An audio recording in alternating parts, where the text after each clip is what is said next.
Proyectamos, pero es bien importante traer Biblia, hermanos, amén, para ir siguiendo ahí el hilo de la enseñanza. Gloria al Señor. Por favor, Lucas capítulo 24, verso 50. Aleluya. Lucas capítulo 24, verso 50.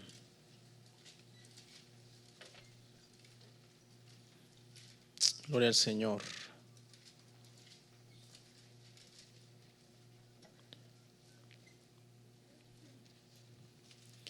El día de hoy, hermanos, vamos a ver el último tema sobre una serie que hemos titulado Cristología, que son todas las doctrinas sobre Cristo. Y bueno, finalmente hoy terminamos esta serie y vamos a leer aquí y a continuación les doy el título, amén, del tema, que algunos supongo que lo van a deducir al leer acá.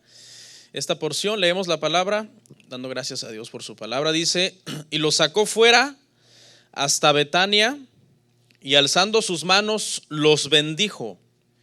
Y aconteció que, bendiciéndolos, se separó de ellos y fue llevado arriba al cielo.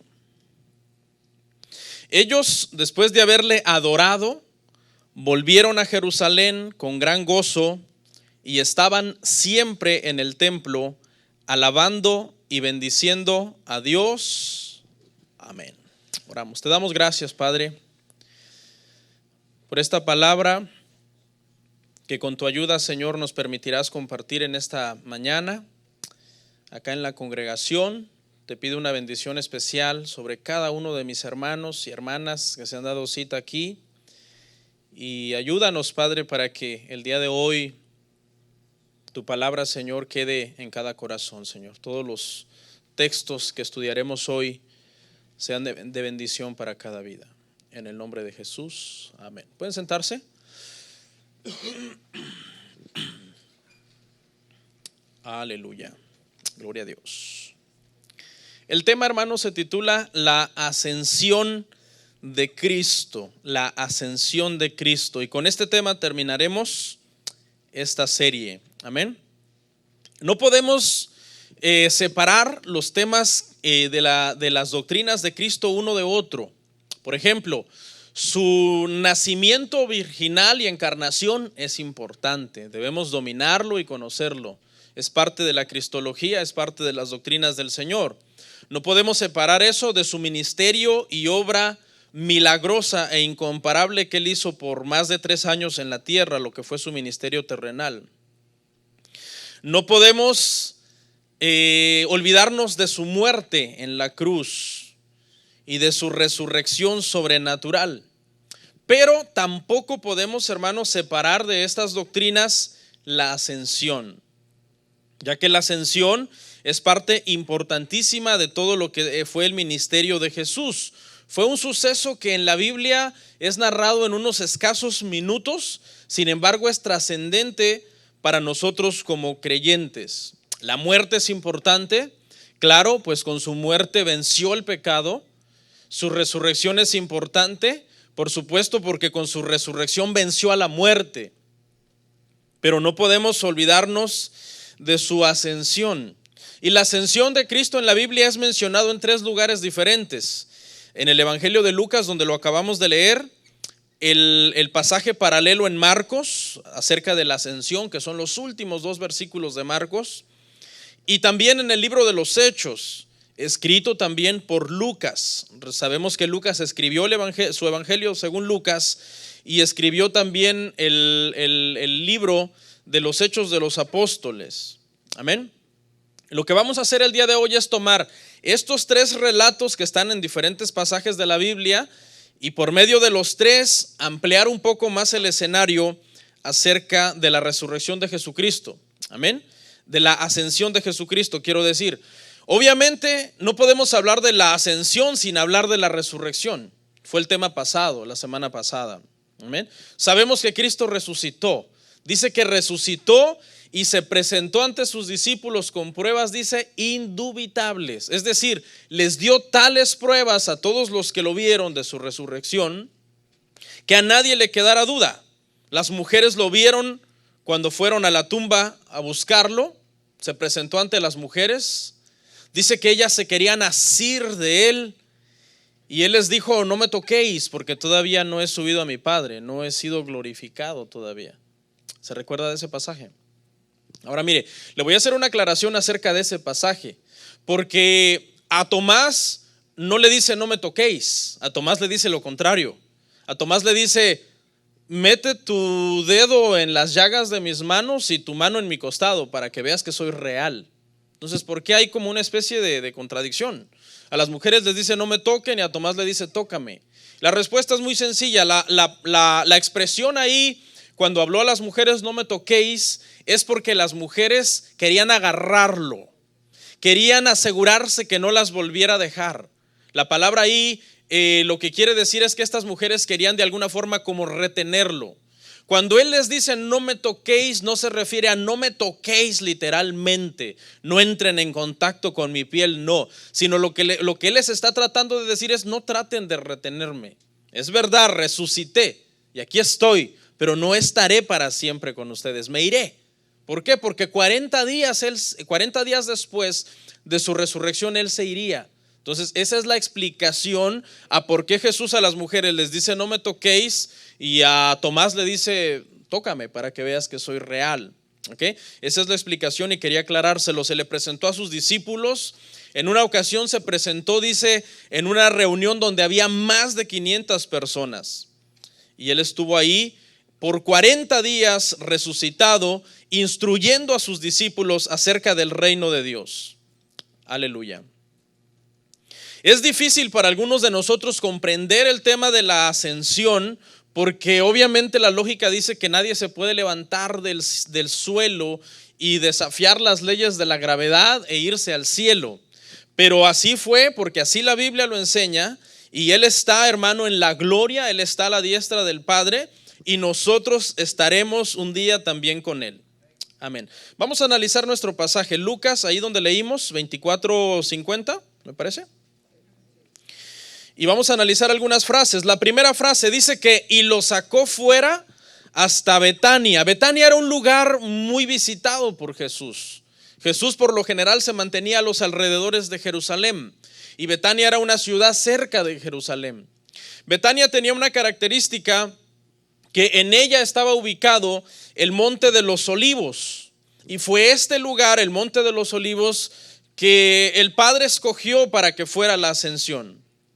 Entonces, esa es la razón por la que el Señor dice que los saca. Se refiere a que los sacó de Jerusalén, los llevó a las afueras de Jerusalén, a Betania, donde estaba el Monte de los Olivos, y allí Él les dio sus últimas palabras. Era la última conversación que Jesús iba a tener con sus discípulos. Veamos en qué consistió. Hechos 1:1. Es bien importante, hermanos, lo que Jesús habló con sus discípulos justo antes de ascender al cielo. Hechos 1:1. Dice Lucas, sabemos que Lucas escribió esto, en el primer tratado. ¿Cuál es el primer tratado? Lucas es el primer tratado. Este es el segundo tratado, porque este es Hechos. ¿Quién escribió Lucas? Lucas. Entonces Lucas fue su primer tratado y Hechos es el segundo tratado, el segundo escrito. ¿Qué le dice? En el primer tratado, oh Teófilo, sabemos que tanto Lucas como Hechos, Lucas los dirigió a un hermano, a un creyente que se llamaba Teófilo, para explicarle todo acerca del ministerio de Jesús. Le dice, hablé acerca de todas las cosas que Jesús comenzó a hacer y a enseñar hasta el día en que fue recibido arriba.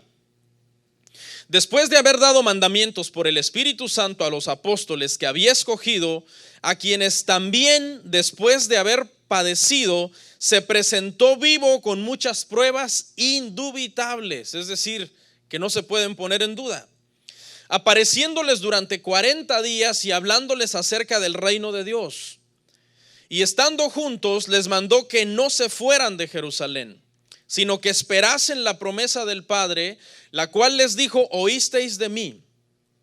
Porque Juan ciertamente bautizó con agua, mas vosotros seréis bautizados con el Espíritu Santo dentro de no muchos días. Entonces, ¿qué es lo que le está diciendo Lucas a Teófilo? Le dice: ¿te acuerdas que en el evangelio que yo escribí, el evangelio de Lucas, yo te hablé acerca de todo lo que él hizo, acerca de toda su vida terrenal? Ahora me toca decirte qué pasó después que él resucitó y él ascendió, él se fue al cielo.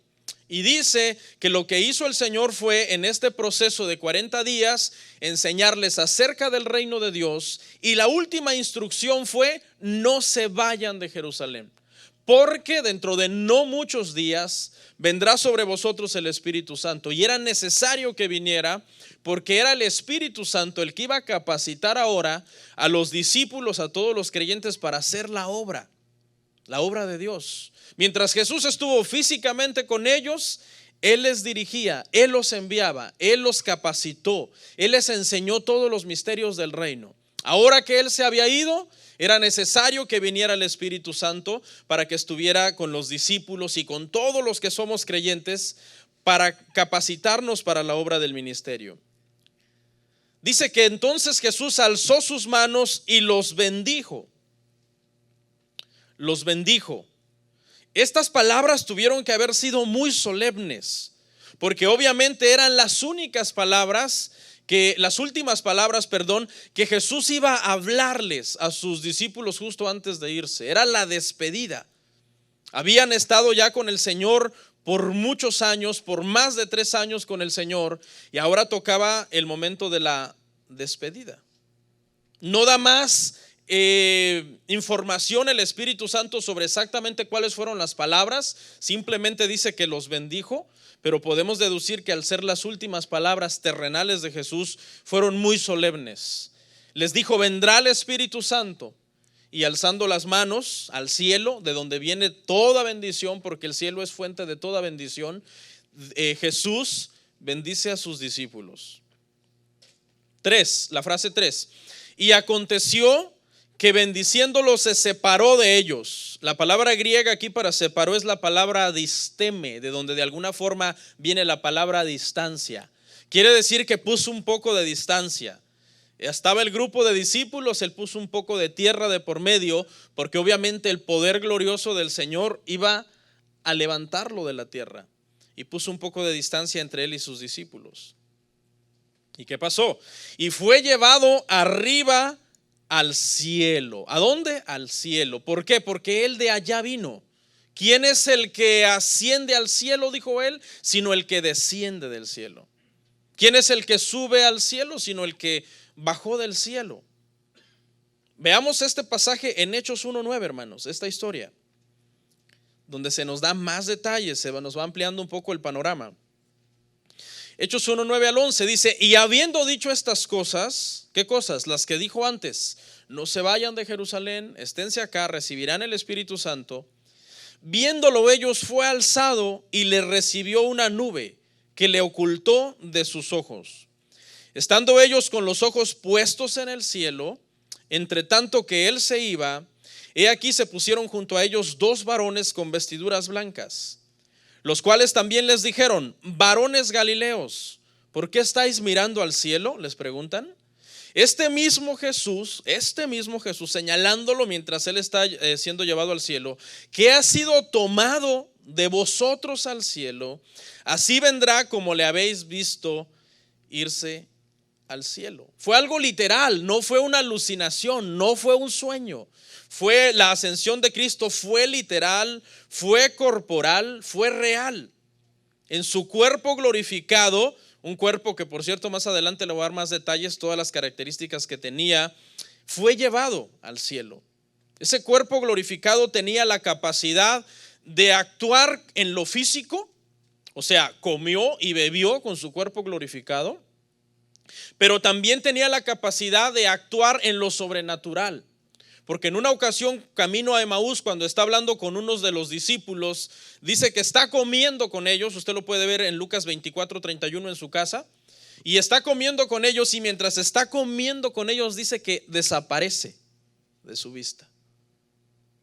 O sea, ese cuerpo, vea la capacidad que tenía. Tenía la capacidad de entrar en contacto con cosas físicas, poder tomar la bebida y la comida e ingerirla, pero también tenía la capacidad de desmaterializarse, desvanecerse en presencia, en sus mismos ojos de las personas. La ascensión fue algo visible, fue algo, hermano, que fue observado por atentos espectadores. Los discípulos tuvieron la oportunidad de echar la última mirada al cuerpo físico de Jesús, al cuerpo glorificado de Jesús. Y todavía los ángeles que están ahí les hacen una pregunta un poco, que a mí me da un poco de risa, ¿no? Porque los ángeles le dicen: varones, ¿qué estáis viendo? Lo bueno que Pedro controló un poco la lengua, ¿no? Usted sabe que Pedro era rápido, si no Pedro hubiera dicho: ¿cómo qué? Si es el maestro, si esto no se ve todos los días. Se está yendo al cielo, estuvimos con él, comimos con él y ahora lo vemos como desafía la gravedad y es llevado al cielo. Pero ¿cuáles fueron las palabras de consuelo de los ángeles? Dice: no se preocupen, porque este Cristo, así como ustedes lo ven irse al cielo, así Él vendrá. Cristo viene, hermanos. Cristo viene pronto y viene por una iglesia limpia, una iglesia que está predicando el evangelio de Jesucristo. Viene por los suyos, viene a levantar de la tierra a los suyos. ¿Cómo vendrá? Dice: así como lo habéis visto irse, con ese cuerpo, con el cuerpo que Jesús se fue hace 2000 años, con ese cuerpo está en el cielo. Y con ese cuerpo volverá. Estamos hablando de un cuerpo con una naturaleza extraordinaria, porque Él es el Dios hombre, ¿ok? Y con ese cuerpo volverá. En la forma en que ascendió, en esa forma descenderá. La nube que lo ocultó de los discípulos, llegó un momento en que los discípulos ya no lo vieron en la ascensión, porque la nube lo ocultó. En esa nube volverá. Y fíjese, se va en el monte de los olivos. En el rapto Jesús no volverá en el monte de los olivos, porque en el rapto el Señor no viene a la tierra. Desde los aires dice que levantará su iglesia, pero en la segunda venida de Cristo Él sí viene otra vez al monte de los olivos. Zacarías 14:4, lo lee en su casa. Dice que cuando Jesús descienda, hermano, en la segunda venida, no en el rapto, posará sus pies sobre el monte de los olivos, y del impacto el monte de los olivos se partirá en dos. Será cuando Él venga en plena guerra entre los países que tratarán de destruir a Israel, en lo que se conoce como Armagedón, y ahí destruirá Él a todos los ejércitos que se reunirán para destruir a Israel. Él vendrá, Él viene pronto por una iglesia limpia. Vemos, hermano, que la ascensión de Jesús fue algo majestuoso en la tierra, pero también fue algo majestuoso en el cielo. Porque cuando Jesús lo pierden de vista los discípulos, Él llega al cielo, traspasa los cielos. Esto es algo sobrenatural que desafía todas las leyes de la física y de nuestro entendimiento. Porque obviamente cuando decimos que Jesús fue al cielo, no estamos hablando de un lugar físico, estamos hablando de otra dimensión. No es que Jesús ascendió en una trayectoria de años luz por un viaje interestelar hasta que llegó al cielo, no. Llegó un momento en que traspasó la tercera dimensión en la que habitamos y llegó al cielo, que no es un lugar físico para nosotros desde el punto de vista de nosotros, sino una cuarta dimensión. Traspasó los cielos, la atmósfera tal y como nosotros la vemos, traspasó eso para poder llegar al cielo. Y ahora escuche, hermano, el asombro en el cielo. Más adelante lo vamos a ver. El asombro en el cielo es: wow, está volviendo Jesús. Porque en el cielo Jesús era conocido, obviamente Él estaba en el cielo. ¿Quién es el que descendió a la tierra? El que estaba en el cielo. Y ahora el que estaba en la tierra ahora asciende al cielo. El asombro de arcángeles, serafines, querubines, ángeles y todos los seres creados celestes fue de: miren quién viene ahí. O sea, fue un asombro tremendo. Vamos a ver Hebreos 2:9, por favor. Y también les voy a explicar este verso, que si no se entiende causa confusión. Dice: pero vemos aquel que fue hecho poco menor que los ángeles. Pastor, ¿y no dice usted que Jesús es el más grande de todos?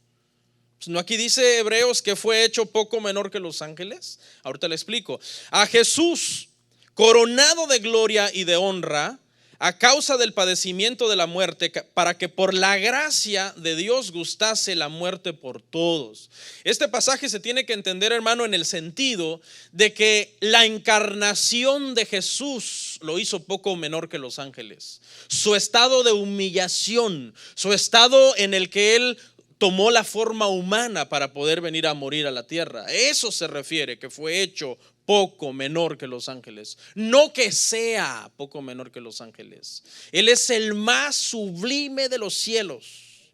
Escúchelo, el más sublime de los cielos. ¿Por qué? Porque cuando Él ascendió, Él recuperó toda la gloria que Él dejó en espera en el cielo mientras Él se encarnaba. Y se lo voy a demostrar con versículos. La interpretación correcta de este versículo no es que Jesús es un ser creado menor que los ángeles, no, sino que en su proceso de encarnación Él renunció voluntariamente a esa gloria para poder venir a morir a la tierra. Pero ¿es Jesús actualmente menor que los ángeles? No, es más sublime que los cielos. Eso es Jesús. Imagínense el asombro de los ángeles. Ahí viene Jesús y ahora lo llaman el Dios hombre, porque lo ven con su cuerpo con el que Él estuvo en la tierra, llegar al cielo. La llegada de Jesús al cielo es algo sin precedentes, algo que nunca había sucedido en el cielo, porque está entrando un ser con una naturaleza que no se conocía, una naturaleza ahora donde ya no solamente es Dios, sino también es hombre. Y los ángeles no deben de haber cabido en sí mismos en el asombro al verlo. Y esto es bien importante, hermano, porque cuando nosotros entendemos que es Jesús, el Dios hombre, el que está en el cielo, es lo que a nosotros en nuestro estado de hombres, de seres humanos, de hombre, mujer, nos hace dignos en el cielo. O sea, Él llegó a dignificar la humanidad de alguna forma con su doble naturaleza. Al entrar Él al cielo con esta doble naturaleza, nos dignifica a nosotros. De alguna forma la humanidad a través de esto tiene un lugar de preeminencia ahora. Por eso es que los ángeles, hermano, de alguna forma no logran entender, ¿verdad? Cómo nosotros que somos seres caídos, fíjese. Porque obviamente hay ángeles caídos y hay ángeles no caídos. Hay ángeles caídos que al caer y rebelarse se volvieron demonios, ejército del diablo. Pero hay ángeles no caídos que no entienden por qué nosotros alabamos y glorificamos a Dios. Cuando digo no entienden, estoy hablando obviamente con términos humanos, ¿no? Porque ellos no son humanos, son espíritus. Pero nosotros, hermanos, somos seres que adoramos a Dios cuando fuimos seres caídos de alguna forma. Nuestra naturaleza es de pecado. ¿Qué fue lo que provocó el nuevo nacimiento? El nuevo nacimiento nos dio una nueva naturaleza. Y en esa nueva naturaleza es que ahora glorificamos a Dios. Los ángeles no entienden eso. Los ángeles no caídos, porque los ángeles no pueden experimentar el perdón de Dios porque no han pecado. No pueden experimentar la gracia y el favor de Dios porque no lo necesitan, no han caído. Pero nosotros sí podemos experimentar su gracia, su misericordia. ¿Por qué? Porque fallamos. Y podemos experimentar, hermanos, su perdón. ¿Por qué? Porque éramos caídos y ahora hemos sido hechas nuevas criaturas en Él. ¿Sí entiende? Es una posición de dignidad a la que le da al ser humano la ascensión de Jesucristo. ¿Y qué más? Dice, ellos después de haberlo adorado, o sea, lo adoraron. La ascensión, hermano, de Jesús provocó una adoración sublime en los discípulos. Todos estos eran judíos. Los dos varones, los dos ángeles le dice, varones galileos. O sea, una ciudad de Israel. O sea, ellos eran judíos. Ellos conocían perfectamente la Shema de Israel. La Shema de Israel dice que no puedes dar adoración a nadie más que al Padre. Shema Yisrael, Adonai Eloheinu, Adonai Echad. No se puede dar adoración más que a Él. ¿Y qué hacen estos hombres, hermano? Adoran a Cristo. ¿Por qué? Porque la ascensión vino a quitar toda sombra de duda de que Él era Dios. Wow, eso es tremendo, hermano. De que Él era Dios.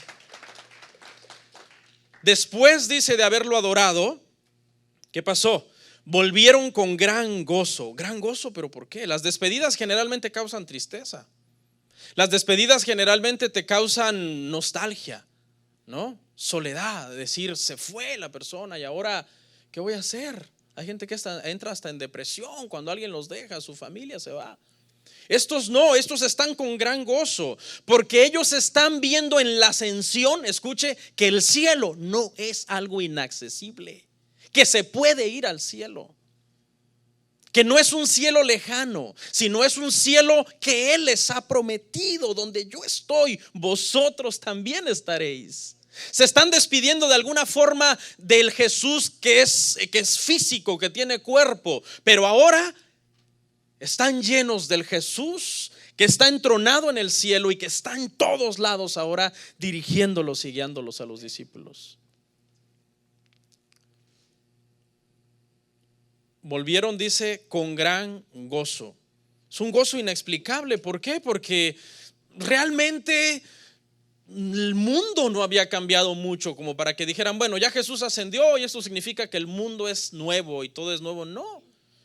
Lo que les esperaba era persecución, muerte, traiciones, dolor. Pero ellos tenían gran gozo por haber visto a su Señor irse al cielo. No se sentían abandonados. Y la última frase dice: y estaban siempre en el templo, alabando y bendiciendo a Dios. La ascensión, hermano, causó un impacto tan profundo en los apóstoles que ahora, cuando Jesús se va, ellos no quieren hablar de nada más que no sea Él. Ese es su tema. Jesús murió, Jesús esto, Jesús lo otro. Esteban, Jesús les abre la ley a los judíos, hermano, desde Abraham.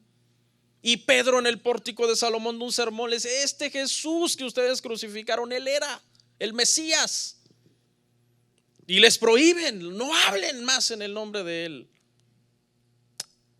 ¿Y ellos qué hicieron? ¿Hicieron caso? No, porque dijeron: es necesario primero obedecer a Dios antes que a los hombres. Esta era una nueva etapa en la vida de los discípulos. Habían pasado por varias etapas. Pasaron por el proceso de conocerlo y de haber sido llamados por Él. En el momento en que el Jesús humano los llama y ellos dicen: oye, ¿será este? Y algunos dudan, pero ¿de Nazaret saldrá algo bueno? Pasaron por el periodo de ser adoctrinados por Él 3 años, más de 3 años. Pasaron por el proceso de su aprehensión, algo que duró entre algunas más de 12 horas, en donde salieron huyendo y se escondieron porque estaban amedrentados. Pasaron por el proceso de que resucitó, fue asesinado y resucitó. Pasaron por el proceso de que ahora resucitó y ahora estamos 40 días con Él. 40 días con Él, con el resucitado. Pero ahora les tocaba un nuevo proceso, el proceso de afrontar el ministerio y la vida sin Él, porque Él había partido. 5 cosas que nos enseña la ascensión. 5 cosas que nos enseña la ascensión. Número 1, marcó el final de su ministerio terrenal. Cuando Jesús estuvo en la tierra, Él dice: mi comida es hacer la voluntad de mi Padre. Y andaba de ciudad en ciudad porque su tiempo era breve. Y estaba predicando y estaba sanando a los enfermos. Pero ahora llegaba el final de su ministerio terrenal. La ascensión de Jesús pone fin a su ministerio terrenal. Pone fin a su limitación humana. Su limitación humana había terminado.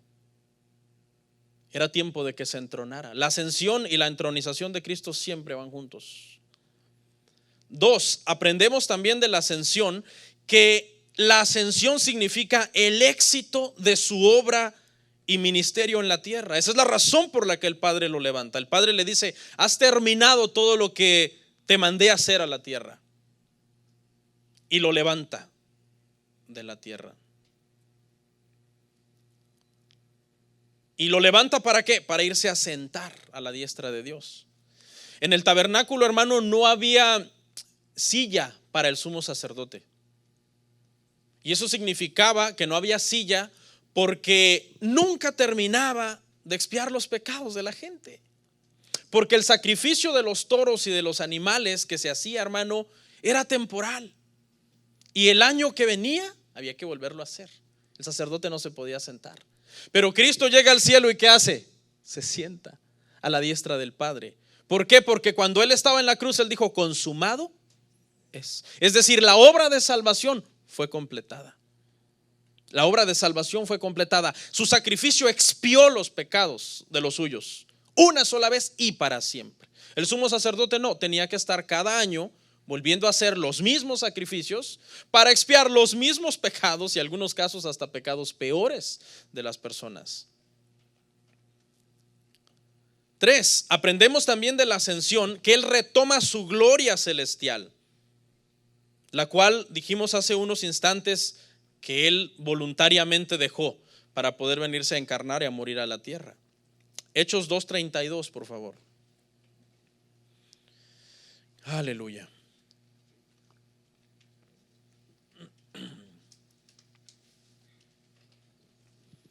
Dice: a este Jesús resucitó Dios, de lo cual todos nosotros somos testigos. Así que, exaltado por la diestra de Dios y habiendo recibido del Padre la promesa del Espíritu Santo, dice, ha derramado esto que vosotros veis y oís. Estos son los discípulos explicando qué era lo que estaba pasando cuando vino el Espíritu Santo, que fue el día que nació la iglesia. Y Pedro les dice, lo que pasa es que Él, Dios lo ha exaltado a la diestra de Dios, es decir, retomó su gloria. Vemos un destello de la gloria de Jesús en la tierra en el momento de la transfiguración, cuando Él se transfigura delante de sus discípulos. Esa es la gloria que Él retomó, que Él volvió a tomar. 4, cuarta verdad que aprendemos de la ascensión: dio inicio a su ministerio de sumo sacerdote y mediador. ¿Okay? Llegó al cielo y comenzó con ese ministerio de sumo sacerdote. En la tierra fue el sacrificio, en la tierra fue el cordero que fue crucificado, en la tierra fue la expiación, y ahora entra en el cielo para tomar el trabajo de sumo sacerdote y de mediador, porque si nosotros pecamos, los cristianos pecamos, ¿qué pasa? Abogado tenemos para con el Padre. ¿A quién? A Jesucristo. Tenemos allá a alguien en el cielo, tenemos a un mediador, a un sumo sacerdote que está intercediendo. ¿Qué hacía el sumo sacerdote en el Antiguo Testamento? Eso hacía, cada año tenía que presentarse por el pueblo para expiar el pecado del pueblo. Hoy nosotros tenemos un sumo sacerdote mayor que todos los sumos sacerdotes que hayan existido en Israel, ¿okay? En toda su historia de sacrificios, y que cada segundo, cada minuto está al pendiente de nosotros. Fue hecho más sublime que los cielos. Hebreos 7:26. La ascensión entonces, hermano, es la transición de un ministerio terrenal a un ministerio celestial. Porque tal sumo sacerdote nos convenía, santo, inocente, sin mancha, apartado de los pecadores y hecho más sublime que los cielos. Este es el versículo que complementa el otro versículo, el versículo que dice que fue hecho poco menor que los ángeles, porque se refiere a su encarnación. Este es el versículo que ahora lo completa y lo complementa, diciendo que Él es con su ascensión hecho más grande, más sublime que los cielos. Y esa expresión metafórica significa que es más grande que todo lo creado, porque los ángeles son creados y Jesús no es creado, Jesús es Dios. 5. La verdad número 5 que aprendemos, hermano, de la ascensión: que la ascensión de Jesús nos da al mismo tiempo una idea de cómo será el regreso de Él. Así como se fue, así vendrá. Con ese cuerpo, en esa nube, ascendió, descenderá para estar con nosotros. La ascensión no fue algo improvisado, la ascensión ya estaba escrito que se iba a dar. Vamos a ver, aquí ya acabamos el tema de las 5 cosas, 5 verdades. Salmo 16:10, hoy traigo varias citas, búsquelas para que por favor las consulte. Salmo 16:10 al 11 dice: porque no dejarás mi alma en el Seol, ni permitirás que tu santo vea corrupción. Me mostrarás la senda de la vida. En tu presencia hay plenitud de gozo, delicias a tu diestra para siempre. Aquí está hablando de la resurrección, pero la resurrección va junto con la ascensión, porque resucitó no para quedarse en la tierra. Estuvo solamente ¿cuánto? 40 días. Y luego fue llevado al Señor. Ya estaba entonces profetizada la ascensión. El Espíritu Santo se la muestra acá a David, el escritor de este salmo. Es más, Jesús ya sabía que él iba a ascender. Juan 6:62. Juan 6:62. Pues dice, pues que si viereis al Hijo del Hombre subir a donde estaba primero. Pues que si viereis al Hijo del Hombre subir a donde estaba primero. Todos los seguidores de Jesús dieron testimonio de la ascensión. Lucas 9:51. Veamos el testimonio de Lucas, otro verso aparte del que leímos de base. Dice, cuando se cumplió el tiempo en que él había de ser recibido arriba, afirmó su rostro para ir a Jerusalén. Cuando se cumplió su tiempo, vámonos para Jerusalén. Cuando por fin había llegado ya la última semana de vida de su pasión y muerte. Marcos también lo confirmó, Marcos 16:19, lo habló. Y el Señor, después que les habló, fue recibido arriba en el cielo y se sentó a la diestra de Dios. Esteban dio testimonio. Vaya rápido, por favor. Son varias citas aquí que vamos a leer nada más. Hechos 7:55. Hechos 7:55. Pero Esteban, lleno del Espíritu Santo, puesto los ojos en el cielo, vio la gloria de Dios y a Jesús que estaba a la diestra de Dios, y dijo, he aquí veo los cielos abiertos y al Hijo del Hombre que está a la diestra de Dios. Pedro también, vamos a ver el testimonio de Pedro. Primera de Pedro 3:22. Quien habiendo subido al cielo está a la diestra de Dios, y en él están sujetos ángeles, autoridades y potestades. Por último, vemos a Pablo. ¿Qué dijo Pablo? ¿Qué habló Pablo de la ascensión? ¿Quién es el que condenará? Cristo es el que murió, más aún el que también resucitó, y que además está a la diestra de Dios. ¿Por qué está a la diestra de Dios? Porque ascendió. El que también intercede por nosotros. Gloria a Dios. Ahora, le quiero hablar de 7 beneficios que nosotros recibimos de la ascensión. 7 beneficios. En primer lugar, hermano, la ascensión de Cristo nos provee a nosotros un intercesor con Dios. Hebreos 9:24. Hebreos 9:24. Dice, porque no entró Cristo en el santuario hecho de mano, figura del verdadero. O sea que, ¿cuál era el santuario figura del verdadero? El que hizo Moisés. O sea que no era el verdadero, solamente era una figura del verdadero, una figura, sino en el cielo mismo para presentarse ahora por nosotros ante Dios. ¿Qué cristiano no peca, hermanos? Todos pecamos. Pero ¿qué es lo que nos provee la ascensión a nosotros? Un intercesor con Dios. Un intercesor, alguien que está cuidando, velando por los suyos. Por eso dice que los suyos nadie los puede arrebatar de su mano. Porque cuando los nacidos de nuevo, quiero aclarar eso, los nacidos de nuevo pecamos, ¿qué es lo que produce el pecado en un nacido de nuevo? Dolor, arrepentimiento, pena, tristeza. Y eso es de alguna forma porque Dios nos ha escogido, pero también porque Jesús está intercediendo por nosotros. Él intercede para que nosotros, ¿qué cosa? Seamos limpiados. ¿Qué produce en nosotros, hermano, esa pena, ese dolor, esa tristeza? Arrepentimiento para salvación. No para obtener la salvación, sino porque somos salvos.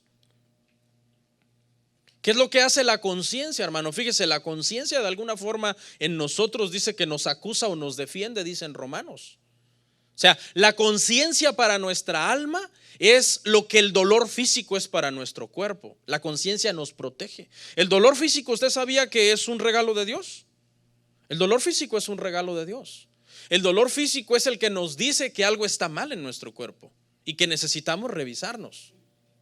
Si a una persona se le inflamara, hermano, la vesícula y no tuviera ningún síntoma, no tuviera dolor y le revienta, ¿qué pasa? Se muere de una, ¿cómo se llama? Peritonitis. Se muere. Entonces, el dolor físico es un regalo para nosotros.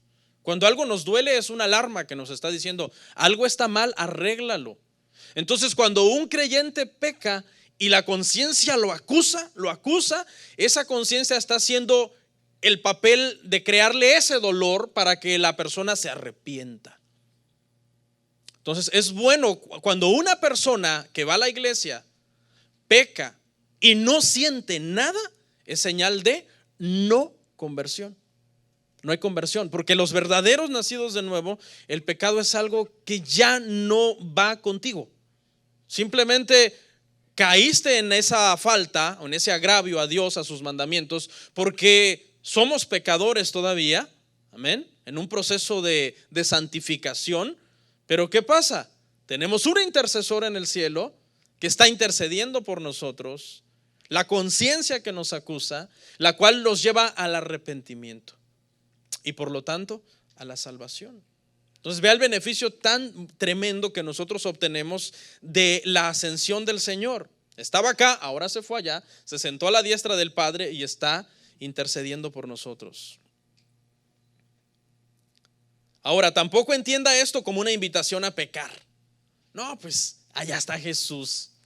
Allá está Jesús, allá yo me voy a echar mis pecadillos y allá está el Señor. Que trabaje, que haga algo allá intercediendo por mí. No, hermano, los cristianos, los hijos de Dios nos hemos apartado de esa vida de pecado.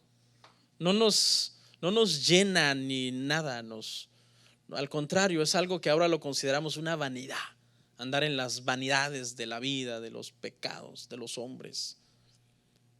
¿Cuántos de ustedes eran maldicientes antes de venir al Señor? Yo era maldiciente. De cada 10 palabras, 9 eran maldiciones. Ahora cuando oigo a alguien decir una maldición, se me hace hasta raro cómo suena fonéticamente. Digo, qué raro suena esa mala palabra.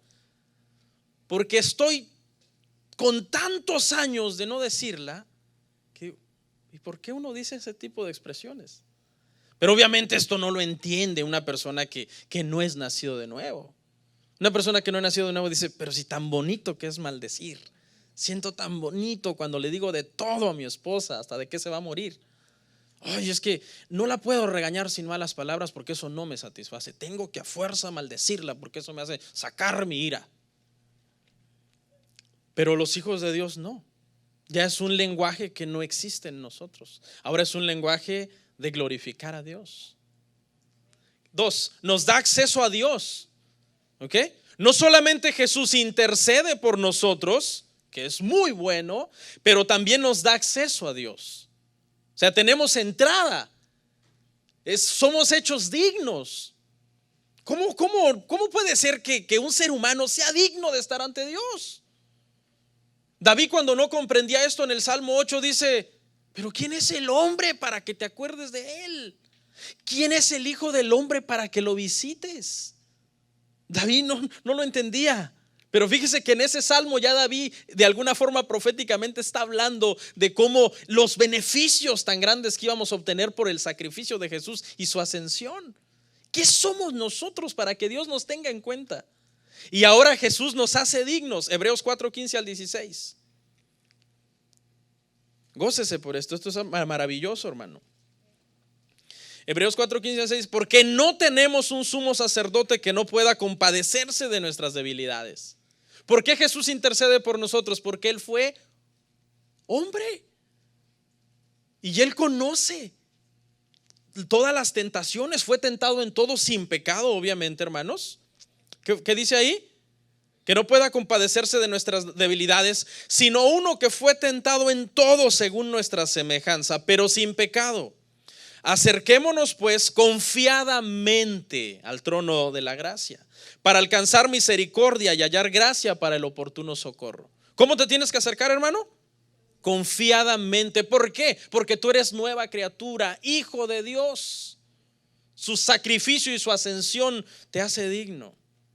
El tercer beneficio que recibimos de su ascensión, nos capacita para servir a Dios. Juan 14:12. Juan 14:12 dice: de cierto os digo, el que en mí cree, las obras que yo hago, él las hará también, y aún mayores hará, porque yo voy al Padre.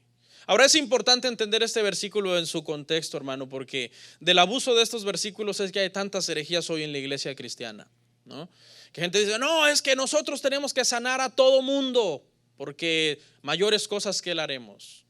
No se refiere a obras de hablar lenguas, a obras de andar sanando gente, a obras de que voy a tener más poder que él. ¿Cómo tú vas a tener más poder que Cristo?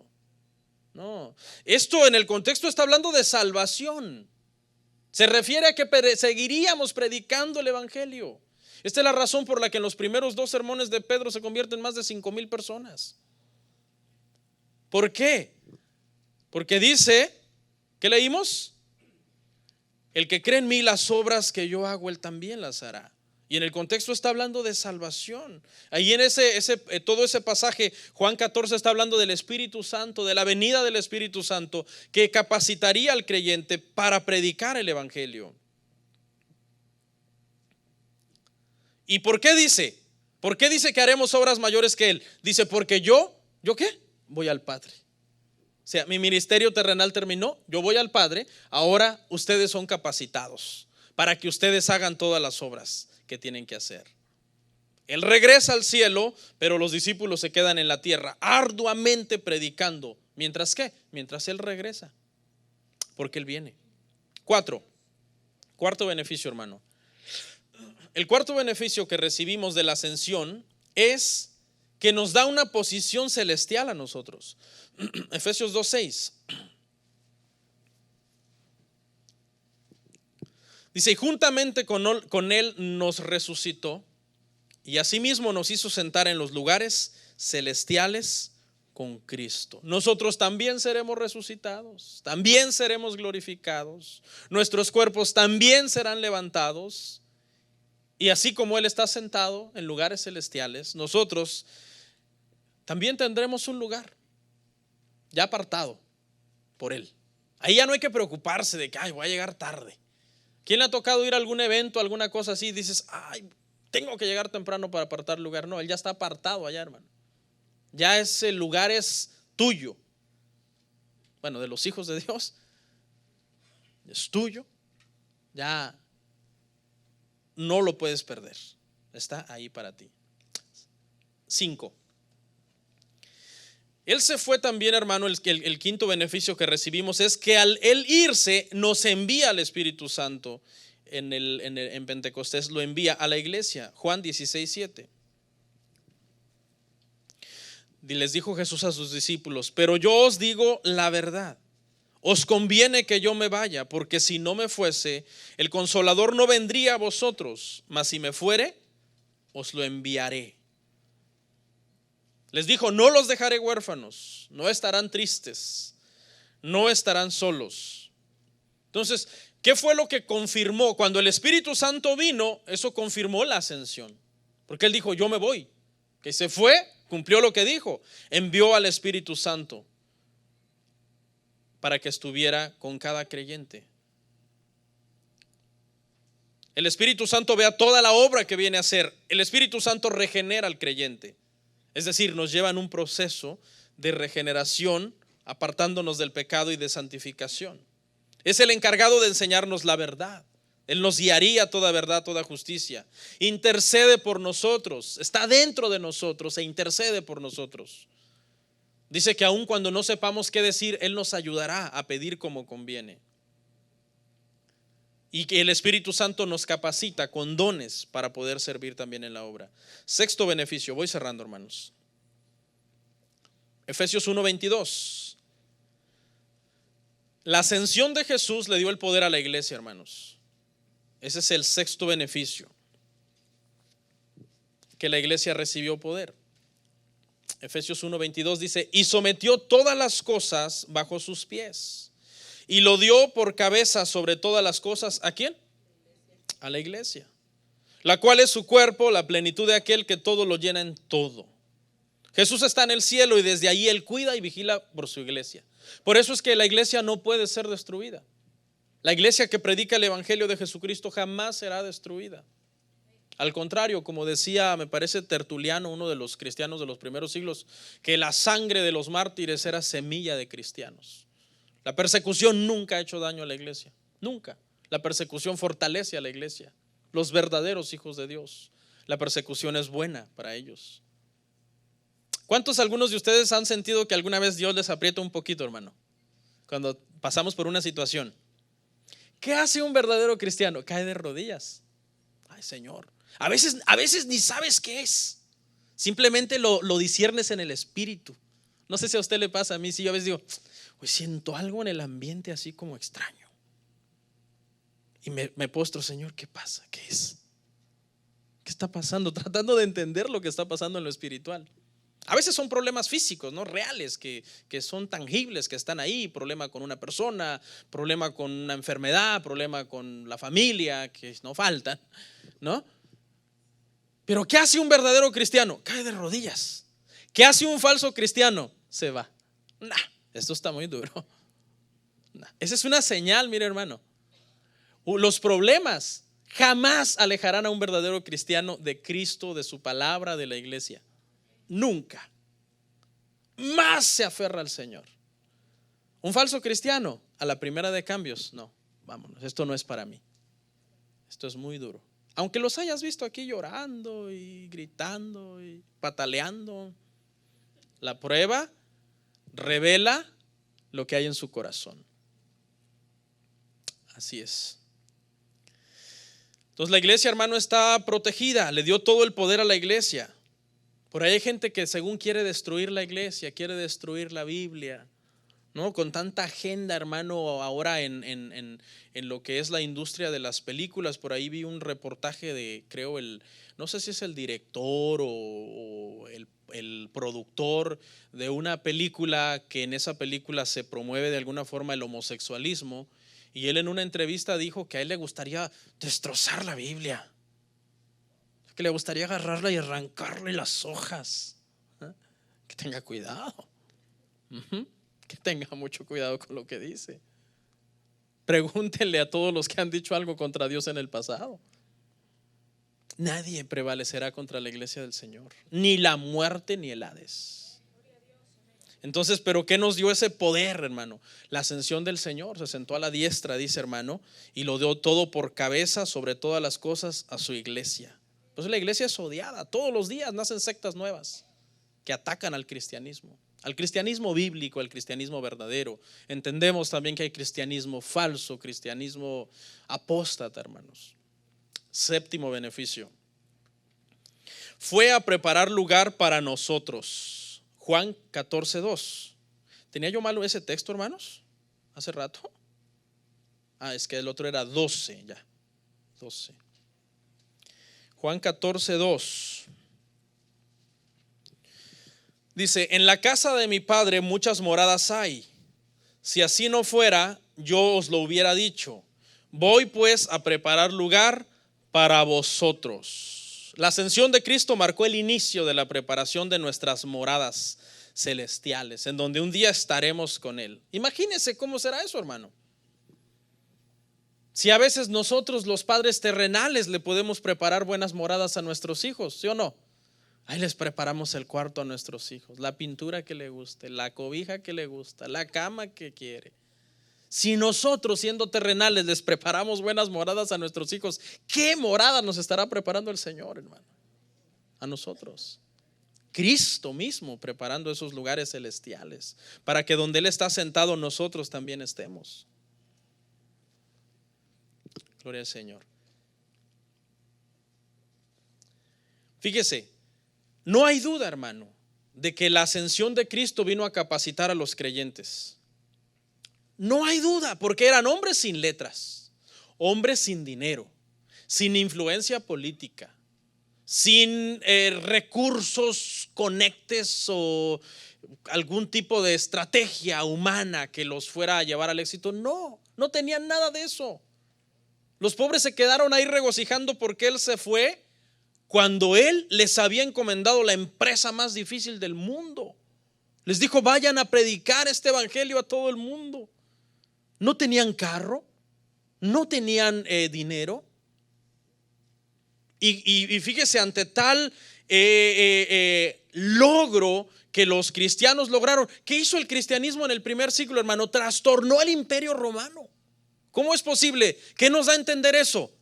Que cuando Jesús se fue, esa ascensión, hermano, les dejó todo el respaldo a ellos. Es decir, en la ascensión Jesús ya no estaba con ellos, pero ahora Jesús estaba en ellos. Y por eso es que trastornaron el mundo entero con el mensaje de la predicación. Esto está confirmadísimo en Marcos. Vamos a ver Marcos 16, 19, 20, que es nuestro texto paralelo de la resurrección en el Evangelio de Marcos.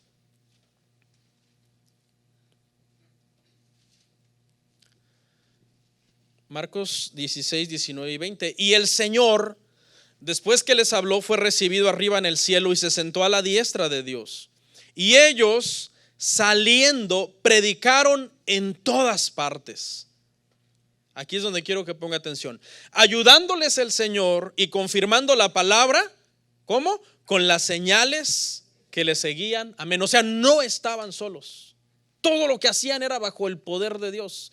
Y esas manifestaciones tan gloriosas que se vieron en el primer siglo era porque se estaba confirmando la palabra, que lo que ellos hablaban era algo de Dios. Es la única forma en que podemos entender cómo el cristianismo tuvo un avance tan tremendo en el primer siglo. Por el respaldo glorioso que Cristo había mandado sobre la iglesia y sobre sus discípulos después de la ascensión. Voy a leer literalmente las declaraciones finales y con esto termino. Las voy a leer para ahorrar tiempo y no sé si las voy a explicar, creo que no. Número 1, los discípulos se gozaron en la ascensión de Cristo porque eso quitó toda sombra de duda de su deidad. Se gozaron, sabían que habían estado con Dios por 3 años y ahora se iba. 2, ahora Jesús ya no está físicamente en la tierra, pero está espiritualmente y llena la vida de cada creyente. Está en nosotros ahora. La ascensión de Jesús concluyó su ministerio terrenal y dio inicio a su ministerio celestial. Lo llevó de ser al Cordero de Dios que murió en la tierra a ser el sumo sacerdote que intercede en el cielo. La ascensión de Jesús permitió que regresara con su nueva naturaleza de Dios hombre. Eso es importante. ¿Por qué? Porque eso dignifica al hombre para con Dios y nos da acceso directo delante de Dios. La ascensión de Jesús lo llevó a recuperar su gloria. Dejó de ser menor que los ángeles y ahora pasó a ser mayor que los cielos. La ascensión de Jesús lo volvió más sublime que los cielos. Ángeles, serafines, querubines, todos los seres creados no cabían de asombro al ver el regreso de Jesús en una nueva naturaleza que nunca había estado en el cielo, ese tipo de naturaleza. Por eso vemos que en el cielo, cuando Juan ve la visión del Apocalipsis, dice que ninguno era digno. ¿Por qué un ángel no era digno? ¿Por qué un arcángel no era digno? No, ninguno. ¿Solamente quién? El Cordero. Y lloraba Juan, dice, y un anciano le dijo: no llores, porque aquí hay uno que es digno de abrir los sellos. La ascensión de Cristo dio inicio a la venida del Espíritu Santo, el cual ahora está en la tierra, obrando en cada creyente. La ascensión de Jesús nos hace dignos para con Dios. Todo sobre Cristo es asombroso. Las profecías que hablaron de Él, como empezamos la serie, su encarnación, su nacimiento virginal, su naturaleza, una naturaleza inexplicable, el Dios hombre, su crucifixión, su muerte, su resurrección y también su ascensión. Estos temas generalmente no le gustan a la iglesia, porque son temas que hablan del evangelio. Qué contradicción, ¿no? ¿Sabe que estas prédicas son las menos vistas en internet, hermano? La gente le gusta más las prédicas donde, no sé, armemos una bronca para tirarle a tal apostasía o a cual apostasía. Pero estas prédicas, es sobre Cristo, de la ascensión. ¿Qué podemos aprender de la ascensión? ¿Cuántos sabían que podíamos aprender tanto de la ascensión, hermano? Cualquiera dice, ¿la ascensión qué es eso? ¿Un evento ahí de un par de minutos donde Jesús se va? No. Es parte de la doctrina cristiana. Esto debe de ser para nosotros los creyentes, hermano, lo que nutre, la sana doctrina que nutre nuestra vida espiritualmente. Pastor, pero es que no me dio una aplicación para mi vida. Es que no importa. No. Porque cuando nosotros estamos en la palabra, ya no importa tanto si tuvo aplicación o no tiene aplicación. Es la doctrina que nos mantiene firmes en él, sin aplicación o con aplicación. Oramos.